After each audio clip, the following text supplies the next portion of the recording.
మన ప్రభు అయిన యేసుక్రీస్తు నామములో మీ అందరికీ శుభములు తెలియజేయచ్చు ఉన్నాను. హెబ్రీలకు రాసిన పత్రిక 1వ అధ్యాయము 1 నుండి 2 వచనములు.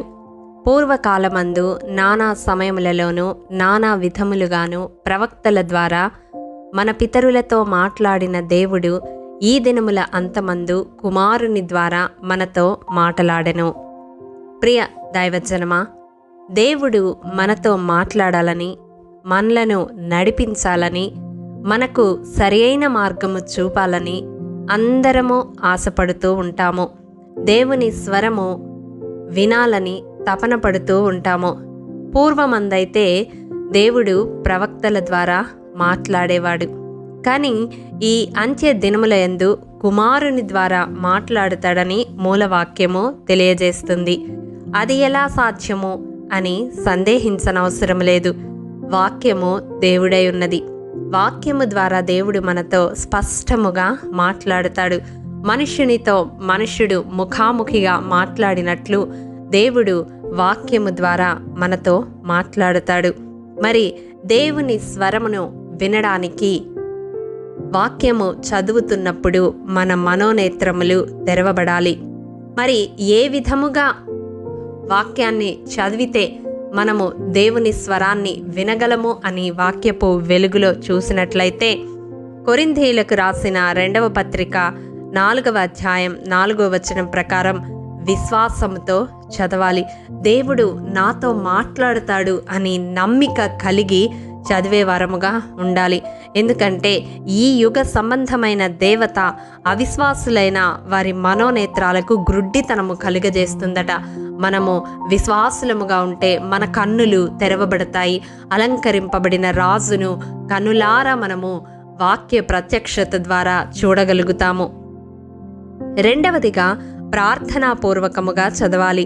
119వ కీర్తన 18వ వచనం ప్రకారం కీర్తనాకారుడు ప్రార్థించినట్లు, నీ ధర్మశాస్త్రమునందు ఆశ్చర్యమైన సంగతులను చూచినట్లు నా కన్నులు తెరువుము అని ప్రార్థనాపూర్వకంగా మనము చదివినప్పుడు దేవుని స్వరాన్ని మనము వినగలము. దేవుని మాటలు మనము అర్థం చేసుకొనగలము.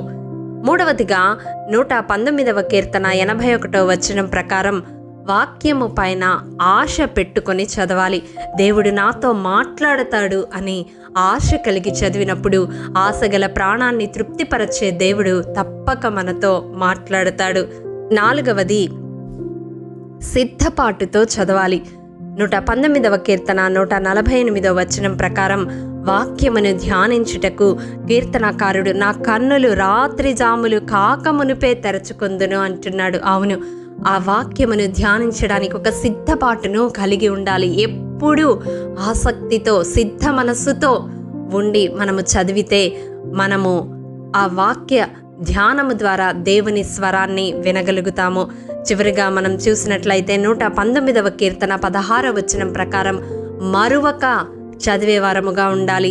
మన దైనందిన జీవితంలో వాక్య ధ్యానము ఒక భాగమైపోవాలి. అప్పుడప్పుడు ఎప్పుడో ఒకప్పుడు చదవడం కాదు, కానీ క్రమముగా వాక్యమును మరువక చదివితే తప్పక దేవుడు మనతో మాట్లాడతాడు. ఈ వాక్యము వింటున్న ప్రియ సహోదరుడా, సహోదరి, నీ జీవితంలో ఏ విషయంలో దేవుని స్వరము వినాలని తపన పడుతూ ఉన్నావు, ఎదురు చూస్తూ ఉన్నావు? అయితే ఇప్పుడే దేవుడు ఈ దినం బయలుపరిచిన రీతిగా అనుదినము వాక్యము ధ్యానించడానికి ఒక తీర్మానం తీసుకుని నీవు చదవగలిగితే తప్పక దేవుని స్వరము నీవు వినగలవు. దేవుడు నీతో ప్రత్యక్షముగా మాట్లాడడానికి ఇష్టపడుతున్నాడు కాబట్టే ఈ మాటలు నీకు వినిపింపచేస్తూ ఉన్నాడు. నమ్ముతున్నావా? నమ్మితే ఈ ప్రార్థనలో ఏకీభవించు. మహాఘనుడా, మహోన్నతుడా, మహాపరిశుద్ధుడా, నీ పరిశుద్ధ పాదములకు వందనములు దేవా. విత్తబడిన వాక్యమును ప్రతి హృదయములో నూరంతలుగా ఫలింపచేయండి నాయనా.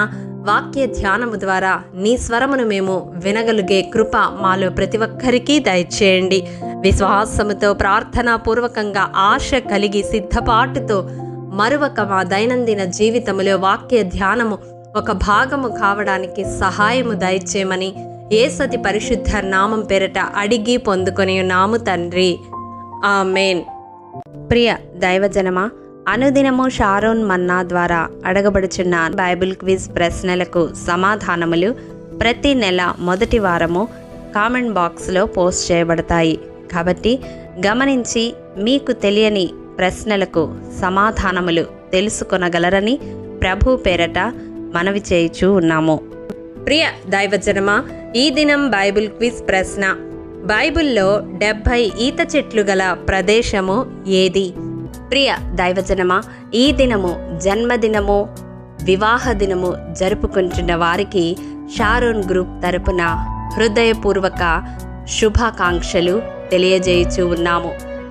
దేవుడు శ్రేయస్కరమైన ఆశీర్వాదములతో ఈ సంవత్సరాది నుండి సంవత్సరాంతము వరకు మిమ్ములను నింపాలని ప్రార్థిస్తూ ఉన్నాము.